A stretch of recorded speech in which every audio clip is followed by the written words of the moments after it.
No Saber Direito desta semana, você vai aprender direito tributário. Saiba como se dá o nascimento da relação jurídica, as garantias e privilégios do crédito tributário, a responsabilidade pela dívida tributária e a execução fiscal do tributo não pago. As aulas são com o professor Pedro Bonifácio.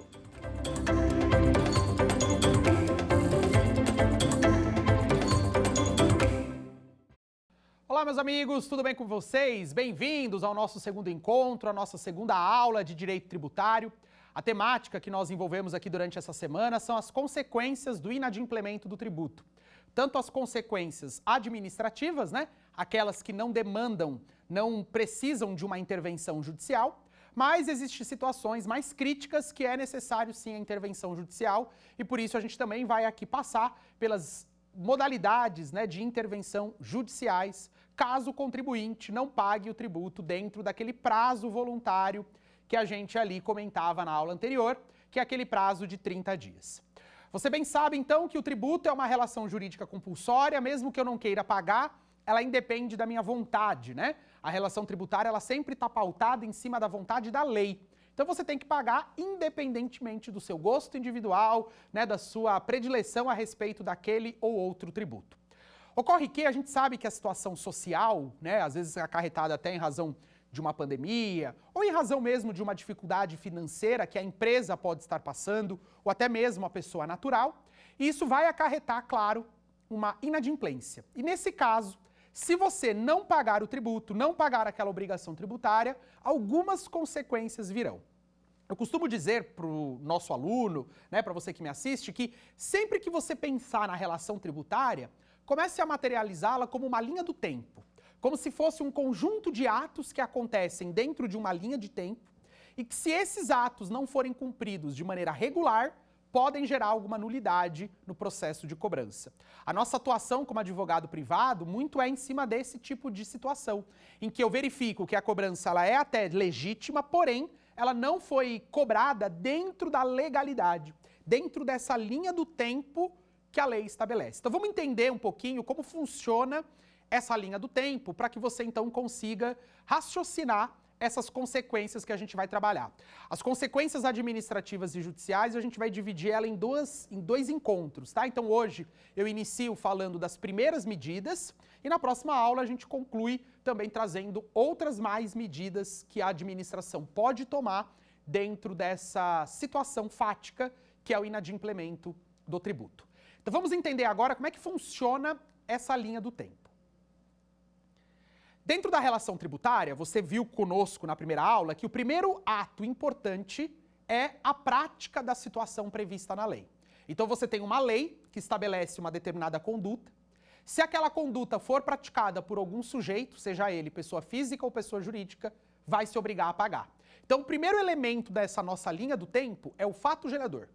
Praticou o fato gerador, praticou no mundo físico, no mundo real, a situação prevista na lei, agora sim temos uma obrigação tributária. Mas você sabe que para que essa obrigação tributária possa realmente ser exigida de você, possa realmente ser cobrada, é necessário receber o boleto, que nós temos aqui um nome técnico jurídico para esse elemento, chamado de lançamento. Então o primeiro item da nossa linha do tempo é o fato gerador. A partir do momento que eu pratico o fato gerador, eu preciso esperar chegar ao lançamento tributário. O lançamento é o segundo elemento da minha linha do tempo. Primeira perspectiva que eu tenho que tomar cuidado é que esse lançamento ele tem um prazo para chegar na minha casa. Não sei se você se lembra, mas na aula anterior nós vimos que o prazo para você pagar, se não tiver específico no próprio boleto, é um prazo bem curto, Um prazo de 30 dias. Só que hoje, na realidade, muitos estados e municípios prorrogam esse prazo de maneira aí bem apropriada para você conseguir efetivamente, dentro da sua realidade financeira, pagar o imposto. Só que para que o lançamento chegue na minha casa, qual é o prazo que a administração tem para que isso aconteça? De acordo com o próprio CTN, o prazo que a administração tem para mandar o boleto para eu pagar são de 5 anos. E esse prazo a gente dá o nome de decadência, A decadência é o prazo de lançamento, é o prazo que eu tenho para ser notificado da obrigação tributária. Lembra que a notificação ela é presumida pelo mero envio do boleto à sua casa. A gente não tem certeza se você recebeu ou não. a não ser naqueles casos de fiscalização presencial, né? Às vezes você está lá na sua empresa, trabalhando normal, chega um auditor, um fiscal, já apura imediatamente que aquela obrigação tributária não foi paga e já lança você de forma imediata. Então ali existe uma certeza de que você foi lançado porque o boleto foi constituído junto, na sua frente, na sua presença. Mas, de maneira geral, você às vezes não sabe exatamente se você recebeu ou não, porque isso é presumido. Há uma imaginação que a lei criou, né, por entendimento do Superior Tribunal de Justiça, na súmula 397, que o mero envio do carnê ao endereço fiscal do contribuinte presume-se que ele foi notificado. E qual é o prazo que eles têm para fazer esse envio? 5 anos. Qual o nome desse prazo? Decadência. Se eu recebi o boleto dentro desse prazo, não há o que reclamar até aqui. A cobrança é legítima. Agora, se eu recebi o carnê fora desse prazo de 5 anos, às vezes passa 7, 10 anos, o carnê chega até mim. Nesse caso, nós vamos dizer que houve a extinção do crédito. Não porque você pagou, mas porque houve a decadência. A decadência, ela é uma espécie de extinção do crédito tributário. Eu não posso mais ser cobrado pela demora no envio do carnê ao meu endereço, ao meu domicílio fiscal. Imaginando que o boleto foi encaminhado dentro do prazo de 5 anos e que agora você precisa pagar o tributo, vencido o prazo de 30 dias, trabalhando naquele prazo regulamentar, né, o prazo regra de 30 dias, a partir desse momento, nasce o direito do fisco de começar a exigir de você o pagamento do tributo.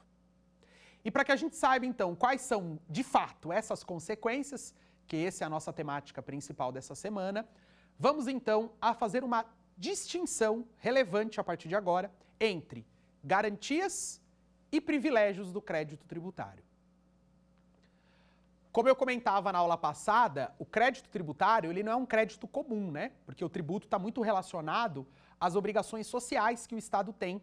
Então, para que o Estado consiga cumprir com todos aqueles serviços, com aquelas obrigações sociais, a gente precisa pagar o tributo. Então, por isso o tributo é um crédito privilegiado. Vamos entender, então, a diferença entre garantias e privilégios do crédito. Esse tema ele é tratado inicialmente a partir do artigo 183 do CTN. Então, a partir do artigo 183 do CTN, nós temos lá previsto que o Estado, a administração pública de maneira geral, União, Estados, DF e municípios, possuem algumas garantias do crédito. O que isso quer dizer, Pedro? Meios jurídicos que asseguram o recebimento do tributo. Se a gente fosse trazer aqui um conceito de garantias do crédito tributário, eu diria que garantias são meios jurídicos que asseguram o pagamento do tributo. Então, o fisco, ele tem uma certa tranquilidade que mesmo que você não queira, você será obrigado a pagar esse tributo, porque ele tem garantias, meios jurídicos que asseguram o pagamento desse tributo. E esses meios jurídicos, na sua maioria, estão previstas lá no artigo 183 do Código Tributário Nacional. Começam, né, dentro do artigo 183. Eu diria que nós temos um intervalo de artigos entre o 183 até o 185A do CTN. Esses 4 artigos tratam a respeito das garantias do crédito tributário. O 183, o 184, o 185 e o 185A. O CTN foi emendado, né, por uma lei complementar e por isso criaram um subartigo, né, como você já deve estar acostumado, você que trabalha no ramo do direito, que às vezes nós temos um artigo que se repete e aí para trazer uma distinção se coloca um numeral, né, se coloca uma letra, na verdade. Então fica 185A. Esses 4 artigos, então, eles trazem essas garantias do crédito tributário. A primeira pergunta que eu queria responder aqui com você, depois que a gente conceituou o que é garantias, né, meios jurídicos que asseguram o pagamento do tributo, o fisco ele tem uma carta de tranquilidade que mesmo que você, devedor, não queira pagar, ele vai receber. Essas garantias, elas estão apresentadas no CTN por meio de um rol exemplificativo. Então você sabe que quando o rol é taxativo, na nossa linguagem do direito, significa que são só aquelas hipóteses previstas na lei. Agora, quando o rol ele é exemplificativo, significa que novas hipóteses podem surgir.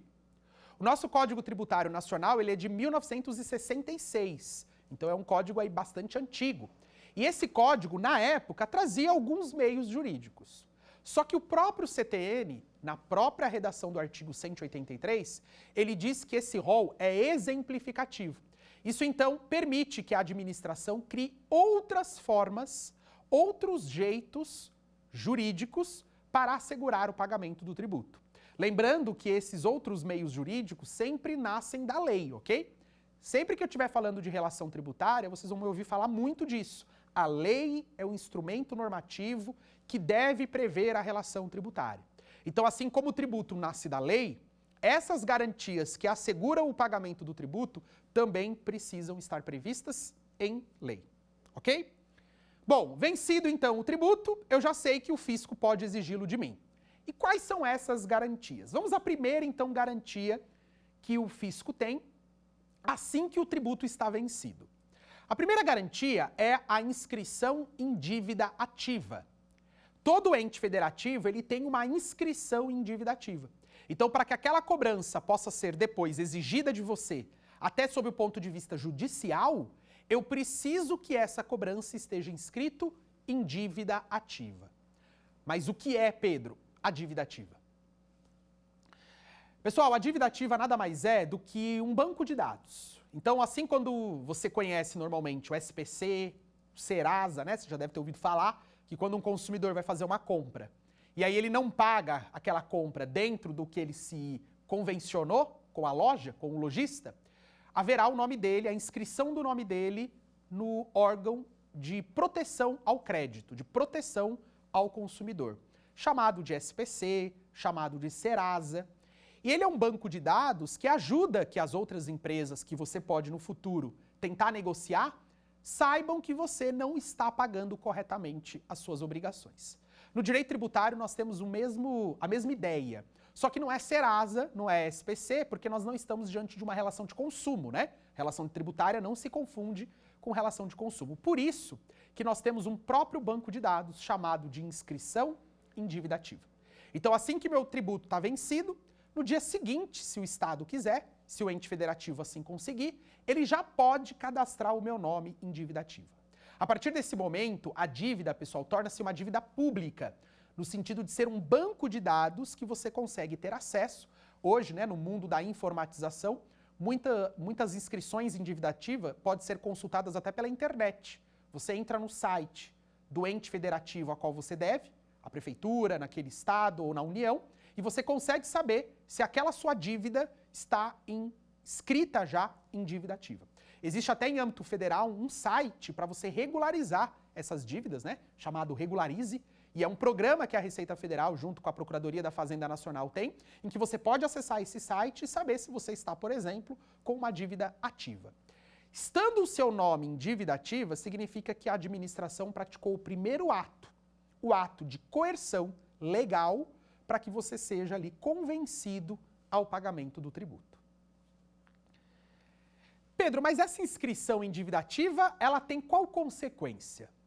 Veja, pessoal, quando o seu nome está inscrito em dívida ativa, em decorrência de um inadimplemento de um tributo, é colocado nesse cadastro seu nome, os seus dados, né, seu endereço, se ele for conhecido, a natureza da dívida, o valor da dívida. E aí, a partir desse momento que essa dívida está cadastrada nesse sistema, nesse banco de dados, há uma consequência muito importante, descrita no artigo 185 do CTN. Que consequência é essa? Você não pode mais vender patrimônio, alienar bens, sem que você reserve dinheiro para pagar essa dívida tributária. Então, observe aqui. Se você está com o seu nome em dívida ativa, nesse banco de dados, você não pode mais alienar patrimônio sem que você tenha reservado, dentro do seu acervo patrimonial, o dinheiro suficiente para pagar a dívida tributária. Vamos exemplificar para ficar claro para você. Vamos imaginar que você tem uma dívida tributária de IPTU de R$1.000. Então, você não pagou o IPTU de R$1.000. Em razão desse inadimplemento, seu nome foi inscrito em dívida ativa. E aí você não está devendo mais R$1.000, né? Porque agora eu tenho juros e eu tenho uma multa punitiva, que alguns doutrinadores chamam de multa pedagógica, né? Para te ensinar a nunca mais dever imposto. Então, por isso você vai ter uma multa punitiva e você vai ter além disso, juros que corre em decorrência do teu tempo de atraso, né? Juros de mora é juros pela demora. Quanto mais tempo você demorar para pagar, mais juros você vai ser compelido junto com o tributo. Pois bem, foi colocado lá na dívida ativa, então, o tributo, a multa e os juros até aquela data, né? Porque os juros ele corre por dia, então eles vão colocar até aquela data. Quando você for olhar para o seu patrimônio, nesse meu exemplo, você está devendo R$1.000. Quando você for olhar para o seu patrimônio, sua conta bancária, seus carros, suas casas, você precisa ter bens reservados para pagar essa dívida. Então isso significa que, se caso eu resolva me desfazer de todo o meu patrimônio, não quero mais ter patrimônio no meu nome, aí eu começo a vender a minha casa, eu dou o meu carro, eu me desfaço do meu acervo patrimonial sem reservar patrimônio para pagar. Olha o que diz o artigo 185 do Código Tributário Nacional.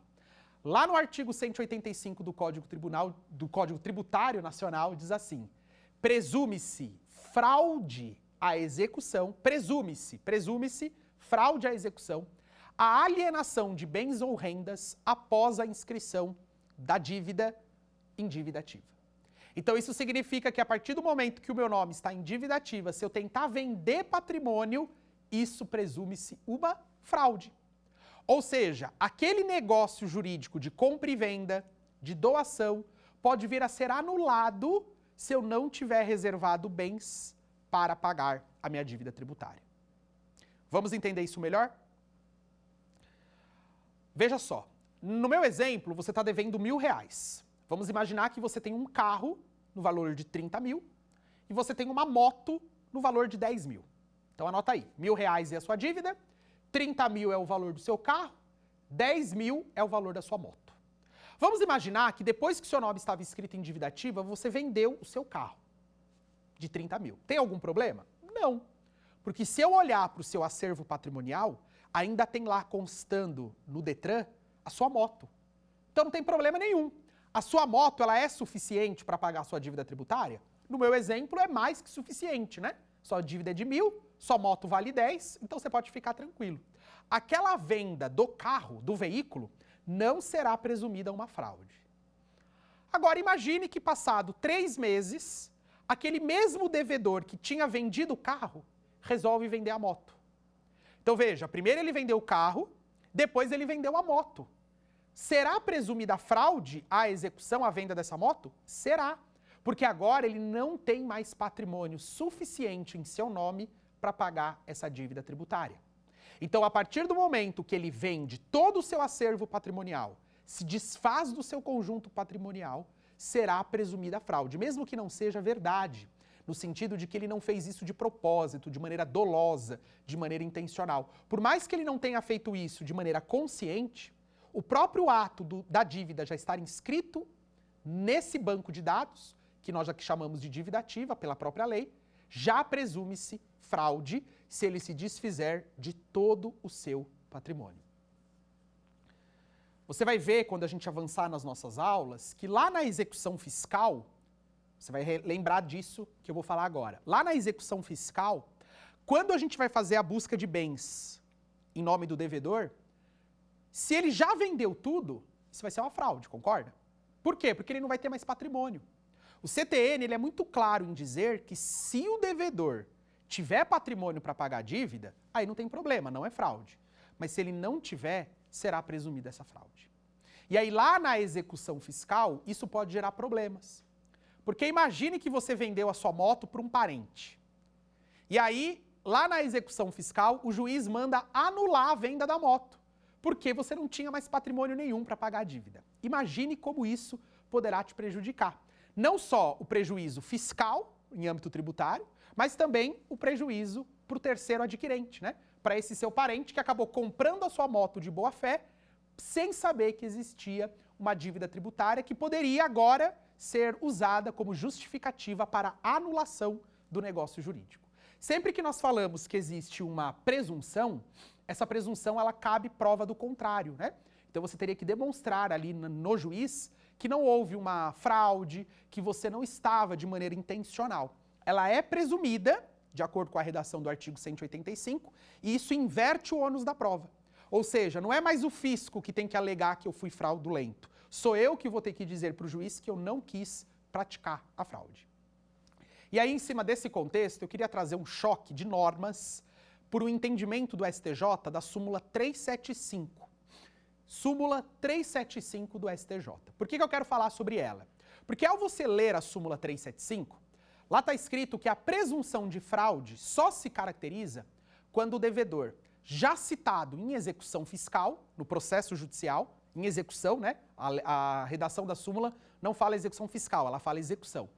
Na súmula 375 diz que ao ser citado num processo judicial de cobrança, se depois dessa citação o devedor continua a vender patrimônio, aí eu presumo que ele está sendo fraudulento.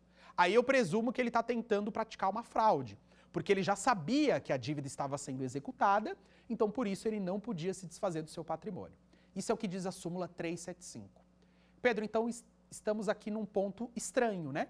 Porque você acabou de dizer que a presunção de fraude no direito tributário se presume desde o momento que o meu nome está inscrito em dívida ativa. Foi isso mesmo que eu disse. Já a súmula 375 do STJ fala que a presunção de fraude só se caracteriza se eu já estou numa execução fiscal e após a minha ciência da execução, por meio da citação, eu continuo vendendo o meu patrimônio. Então, qual que eu aplico nesse caso concreto? Essa resposta ela é dada pela própria lei de introdução às normas do direito brasileiro. Por quê? Lá nós temos uma explicação de como eu resolvo choque de normas, né? Quando eu estou diante de um choque de normas, duas normas que a princípio são contraditórias entre si, qual delas eu vou aplicar? Não é a mais benéfica, ok? Você não vai aplicar aquela que for mais benéfica para o seu devedor. Isso nós chamamos no direito de antinomia, quando existem duas normas que estão se chocando entre si. Uma fala uma coisa e a outra fala outra. Como nesse caso eu resolvo esse problema? Então, o primeiro procedimento que eu tenho que aplicar, primeira regra, é a regra de hierarquia. Qual hierarquicamente é a norma de maior peso? Quando o STJ formulou essa súmula, estava se observando o CPC, Código de Processo Civil, que também é uma lei, assim como o CTN, que também é uma lei. Então, sob o ponto de vista de hierarquia, não há hierarquia entre CTN e o Código de Processo Civil. Portanto, essa primeira forma, esse primeiro método, que é a hierarquia de normas para resolver o conflito, não foi suficiente. Segunda regrinha, a especialidade. Qual norma é mais específica para resolver a minha situação? Bom, se eu estou devendo um tributo, qual é a norma mais específica? O CTN ou o Código de Processo Civil? Sem dúvida nenhuma é o CTN. Então, portanto, pela regra da especialidade, eu consigo resolver esse aparente conflito de normas. Eu não aplico a súmula 375 sobre execuções fiscais. Por isso eu quis fazer aqui o destaque no início da minha fala de que a redação da súmula não fala execução fiscal. Ela fala execução de maneira genérica, porque ela está falando da execução civil, aquela prevista dentro do Código de Processo Civil, que segue um rito diferente em alguns aspectos sobre a nossa cobrança tributária. Então podemos aqui concluir que essa súmula 375 do STJ, que trata sobre a fraude à execução, ela é aplicável na execução civil, mas ela não é aplicável na cobrança tributária. Porque na cobrança tributária, por ser a norma mais especial, nós temos uma regra clara, que é o artigo 185 do CTN, que diz que a fraude já é presumida desde o momento que o meu nome está inscrito em dívida ativa. Estamos bem até aqui? Vamos lá, então, continuar a nossa linha do tempo. Então lembra, né? Fato gerador, depois veio aqui o lançamento e agora nós colocamos a inscrição em dívida ativa. Qual é a consequência do meu nome estar inscrito em dívida ativa? Se você tentar vender patrimônio sem guardar, sem reservar bens para pagar a execução, você pode ter um problema lá na frente de presunção de fraude. Mas uma outra consequência possível que a administração pode tentar fazer, e ela normalmente faz isso quando ela percebe, né, que a dívida tributária é muito alta com relação ao que o devedor tem de patrimônio. Sabe quando você provavelmente vai se tornar insolvente? Você tem muito mais dívidas do que bens?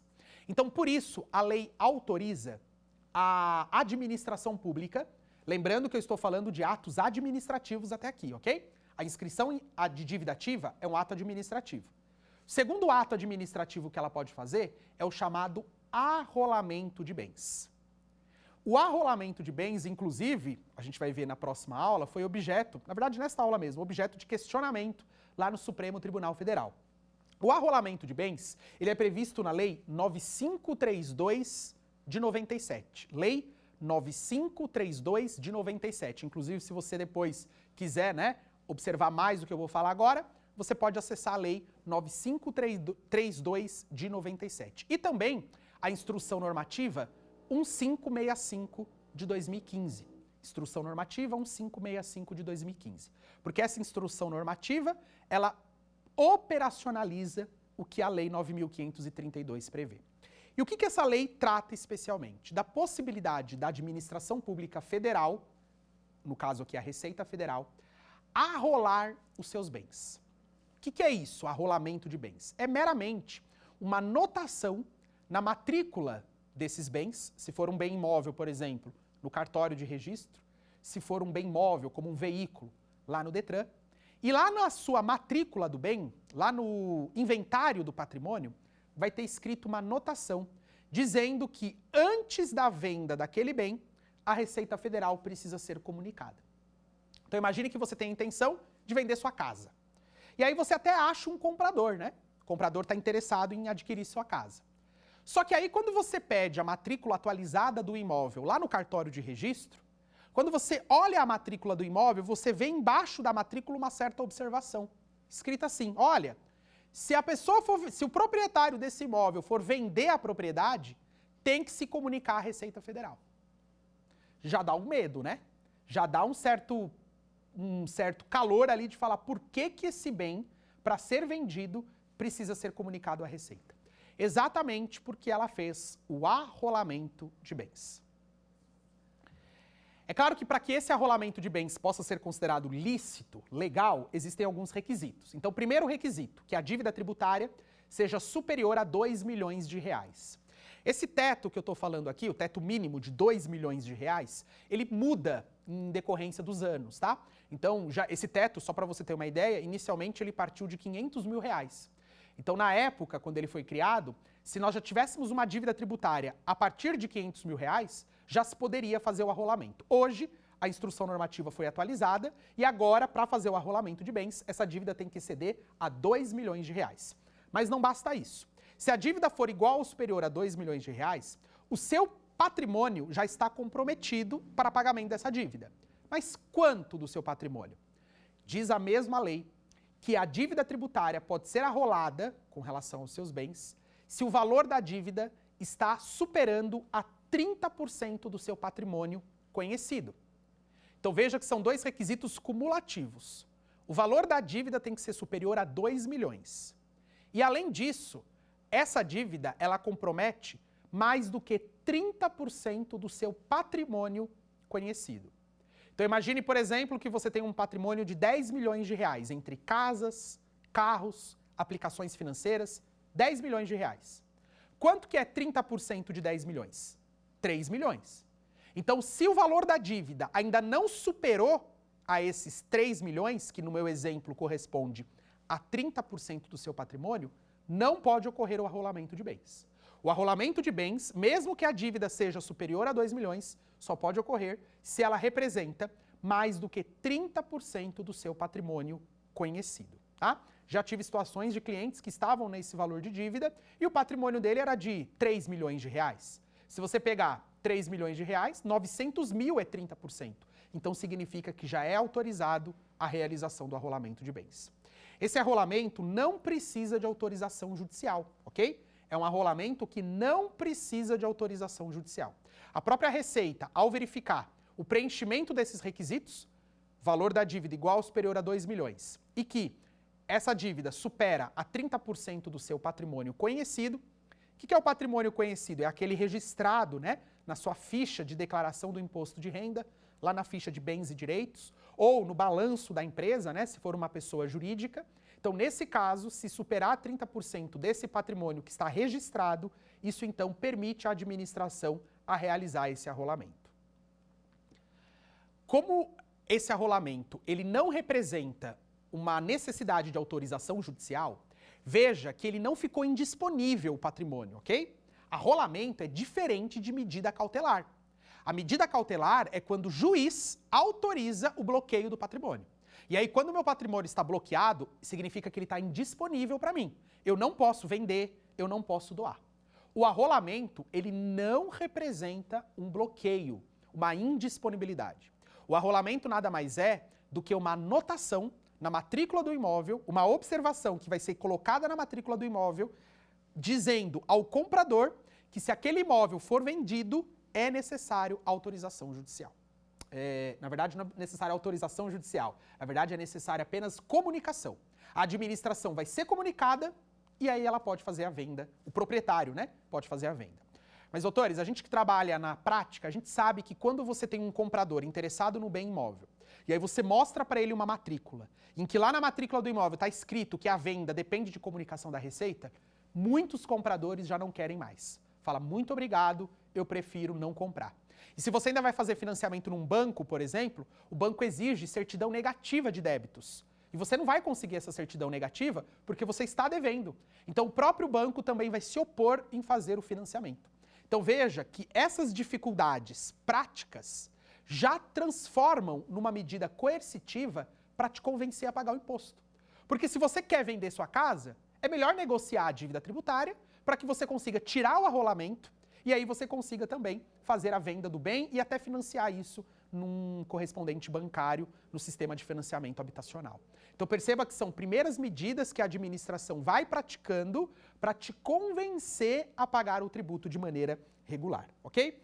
O sujeito passivo ele vai ser notificado por um termo de arrolamento de bens e aí nesse termo de arrolamento, inclusive, você pode discutir a legalidade ou não dessa cobrança, desse arrolamento. Mas veja, o arrolamento até aqui é uma medida administrativa. Assim como a inscrição em dívida ativa é uma medida administrativa, o arrolamento também. Mas e se o devedor conseguir compradores?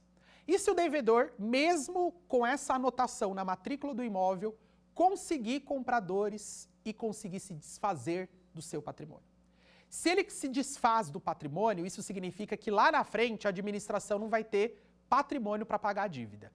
O que ela pode fazer como garantia que assegura o pagamento do tributo? Veja, o que ela vai fazer nesse caso, doutores, é o próximo passo, a medida cautelar fiscal.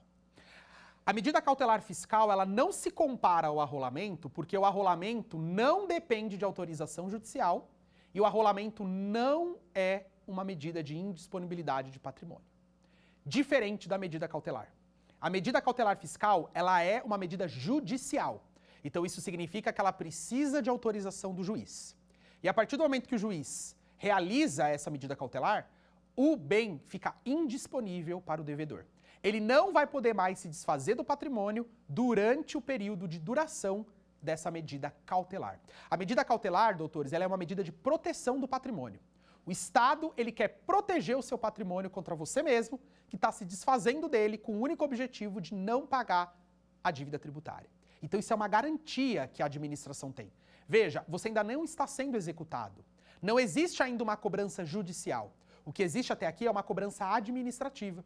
Mas como você não está pagando e está se desfazendo do seu patrimônio, porque a Receita Federal está te monitorando, ela conhece o patrimônio que você tem, então como ela tem percebido que você está tentando se desfazer, ela pode praticar a medida cautelar, mediante a autorização do juiz. A gente sabe que às vezes essa decisão precisa ser tomada com urgência. Por isso a medida cautelar, de acordo com a lei que regula o Instituto, ela pode ser concedida de maneira liminar. O que é isso? Uma medida cautelar concedida de maneira liminar, sem que o dono da propriedade, sem que o devedor tenha ciência dessa medida. O juiz bloqueia imediatamente e depois ele comunica ao devedor, avisando que aquele bem foi bloqueado. Como a medida cautelar é uma medida mais gravosa, né, vejam que o bem fica indisponível, pode ser feito até mesmo sem a notificação do devedor inicialmente, é o que a gente chama de medida cautelar liminar. Então, sem o devedor estar sabendo, o bem dele já está bloqueado, essa é uma medida mais gravosa. Então, a própria lei que regula o Instituto, ela prevê a necessidade de Primeiro, que o crédito esteja constituído. O crédito só não precisa estar constituído pelo lançamento caso a administração esteja percebendo uma atitude dolosa, e aí ela vai ter que demonstrar isso, na alienação de bens. A partir do momento que a administração cientifica o juiz sobre essa tentativa de alienação, mesmo que o crédito ainda não esteja constituído, pode ser concedida a medida cautelar. Lembra que o crédito é constituído pelo lançamento, né? Mas mesmo antes de chegar ao lançamento, você já sabe que existe uma obrigação. E aí a pessoa começa a vender patrimônio de maneira intencional. A administração pode pedir a medida cautelar fiscal. O juiz pode conceder mediante, né, a maneira liminar, sem ciência do devedor, ou ele pode praticar o ato da maneira regular, comum, vamos dizer assim, que é a cientificação do devedor. O devedor vai ter 15 dias para se manifestar por meio da chamada contestação, dizendo por que ele não concorda com essa medida, e o juiz tem 10 dias para decidir se ele concede ou se ele não concede a medida cautelar. A medida cautelar, como ela tem uma dependência de autorização judicial, ela é mais caracterizada por essa intenção de alienação de patrimônio para que a execução fiscal se torne insatisfativa, ou seja, aquela execução que não vai pagar a dívida tributária em si. Por isso a medida cautelar prevista, né, na legislação, na Lei 8.397 de 92, Lei 8.397 de 92, ela trata dessa possibilidade do juiz autorizar o bloqueio do seu patrimônio. Doutores, essa medida cautelar, se ela for concedida, ela gera agora para a administração pública um dever. Que dever é esse? Agora ela tem 60 dias para protocolar a execução fiscal. Se ela conseguir a medida cautelar fiscal, se o juiz conceder, realmente ele se convencer de que o devedor está se desfazendo do patrimônio de maneira intencional, a administração pública passa a ter agora, a partir do momento da concessão da medida cautelar, um prazo de 60 dias para protocolar a execução fiscal. Se não protocolar a execução dentro desse prazo de 60 dias, o que pode acontecer? A medida cautelar vai cair. O juiz não pode mais deixar o bem indisponibilizado. Tá? Isso é uma forma também da administração correr contra o tempo para fazer a execução do devedor, tá bom? Então ela é uma medida preparatória. A medida cautelar ela pode ser chamada de medida preparatória à própria execução fiscal. Por isso que a lei estabelece esse prazo bem curto, que caso ela seja concedida, prazo de 60 dias para que o devedor, para que a administração realmente protocole uma execução contra aquele devedor. Em 2018 foi criada uma lei, a Lei 13.606, Lei 13.606, em 2018, que no seu artigo 25 permitia uma medida cautelar administrativa. Nós falamos agora há pouco que a medida cautelar ela tem que ser concedida pelo juiz. Então é o juiz que tem que autorizar o bloqueio de bens. Mas se tentou, por meio da Lei 13.606 de 2018, de que essa medida de bloqueio, de indisponibilidade, não dependesse dessa autorização judicial. Ou seja, a própria administração, ao perceber, né, a necessidade de se fazer o bloqueio, após comunicar o devedor que estava inscrito em dívida ativa, o devedor ia ter um prazo de 5 dias para pagar, e se ele não pagasse, a administração poderia promover a execução, a indisponibilidade do bem, sem autorização judicial. Isso foi bastante criticado na época por ser uma medida administrativa, que não permitisse ao devedor o contraditório e a ampla defesa com o apoio judicial, que é o apoio de um terceiro desinteressado. Importante dizer que esse artigo 25 da Lei 13.606 de 2018 sofreu diversas ações diretas de inconstitucionalidade no Supremo Tribunal Federal, que no controle concentrado analisou a constitucionalidade desse dispositivo. E aí nós tivemos diversas ações diretas de inconstitucionalidade, promovida por várias entidades, questionando a constitucionalidade do artigo 25. Se não haveria ali uma inconstitucionalidade sobre o direito de propriedade. A gente sabe que a Constituição ela preserva o direito de propriedade, está lá no artigo 5º, inciso 22. A todos é assegurado o direito de propriedade. E fazer isso sem intervenção judicial poderia, de alguma maneira, mitigar esse direito constitucional.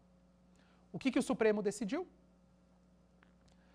Supremo Tribunal Federal, ao analisar essas ADIs, entendeu realmente que o artigo 25 era inconstitucional.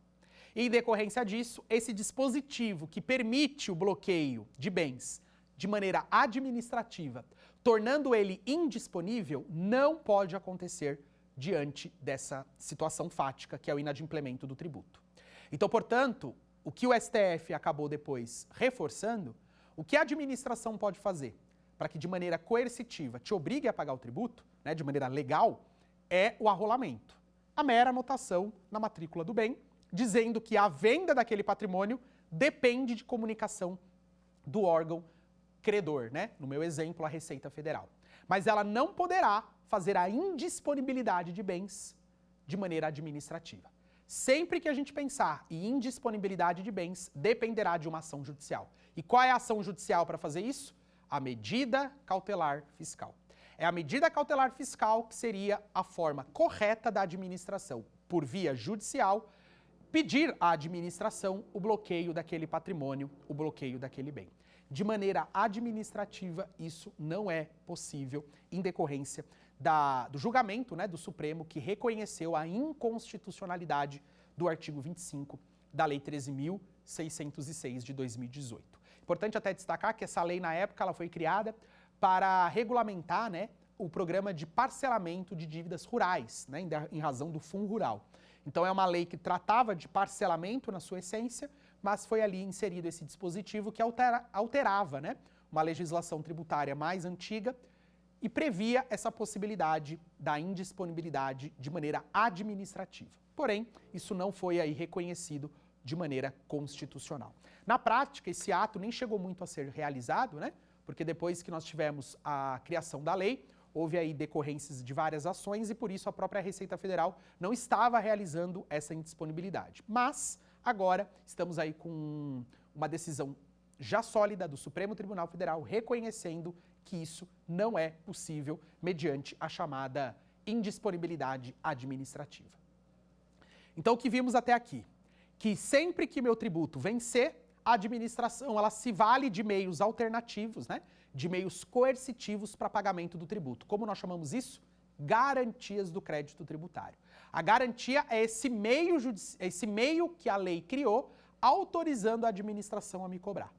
Doutores, é importante saber que essas garantias não se confundem com privilégios do crédito tributário. Conceituando privilégios, né, que são dois temas que parecem a mesma coisa, garantias do crédito, privilégios do crédito. Privilégios do crédito é a ordem de preferência quando eu estou em concurso de credores.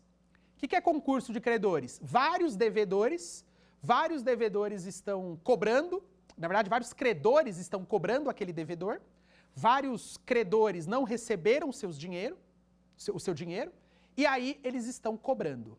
Só que aquele devedor não tem dinheiro para pagar todo mundo. Então nós estamos diante de um concurso de credores. Quem vai receber primeiro? Você, credor da conta de luz? Eu, credor de uma ação trabalhista? O outro credor de uma ação tributária? Quem receberá primeiro? Para que a gente saiba quem é a pessoa que recebe primeiro num concurso de credores, a gente tem que estudar os privilégios do crédito tributário. E aí, já antecipando aqui para você, o artigo 186 do CTN, artigo 186, diz que o privilégio do crédito tributário é muito grande. A gente só perde para dívidas trabalhistas ou de acidentes de trabalho. Então, num concurso de credores, pagando primeiro as dívidas trabalhistas e depois as dívidas de acidentes de trabalho, o devedor terá que quitar as suas obrigações tributárias. Ela tem um privilégio, uma ordem de preferência diferenciada com relação a outros créditos. Por isso, não se confunde privilégios, que é essa ordem de preferência, estabelecida no artigo 186, com as garantias, que são os meios jurídicos que a administração se vale para te obrigar, né, para te forçar a pagar o tributo. Escreveu o seu nome em dívida ativa, pronto. Você não pode mais alienar patrimônio sem que você tenha garantido, reservado bens suficiente para pagar.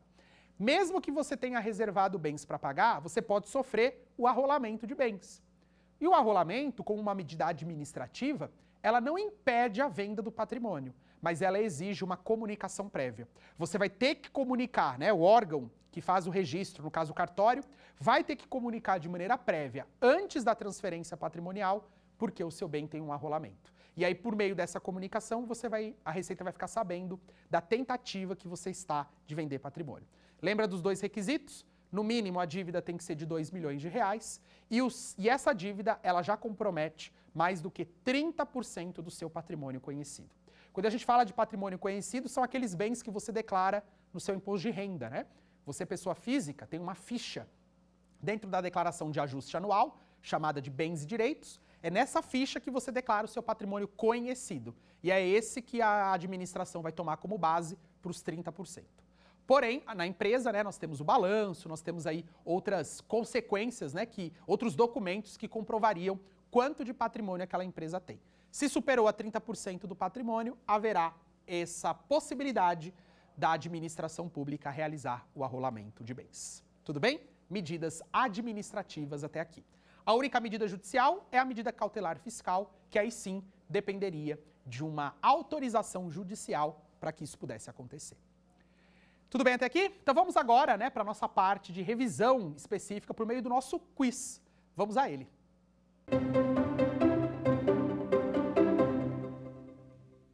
O rol de garantias do crédito tributário, de acordo com o CTN, é...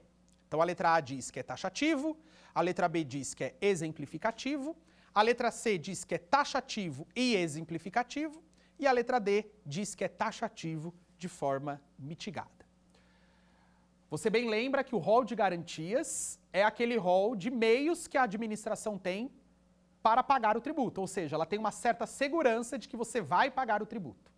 E nós falamos que esse rol previsto no artigo 183, ele não é um rol taxativo, não existe só aquelas hipóteses. O próprio texto, né, do artigo 183 diz que nada impede de que outras leis possam ser criadas prevendo outras formas de garantia. Eu até comentei aqui do arrolamento de bens, por exemplo, e a própria medida cautelar, que não está prevista no CTN, mas também é uma garantia do crédito do pagamento do tributo. Portanto, nessa questão, a alternativa certa é a letra B de bola, exemplificativo. Então esse rol, ele não é um rol exaustivo, taxativo.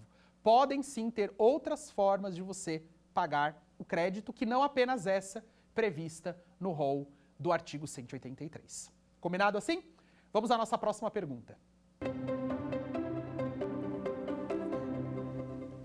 A fraude na tentativa de alienação de bens é no direito tributário presumida a partir de qual momento? Letra A, inscrição endividativa.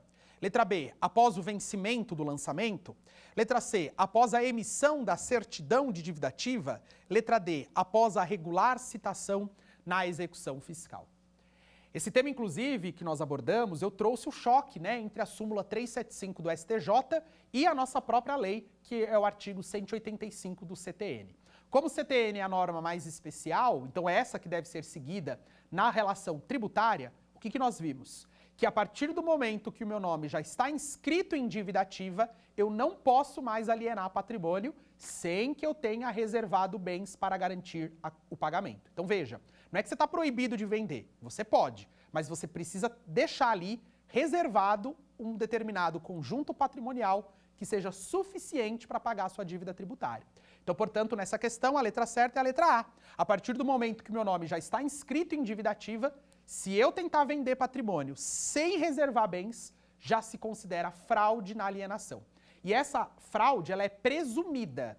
O que significa essa presunção?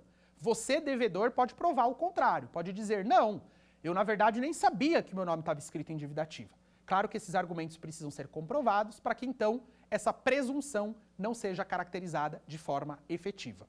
Na nossa aula de execução fiscal você vai entender melhor como que o juiz vai executar essa presunção de fraude caso ela se caracterize. Vamos para a nossa última pergunta?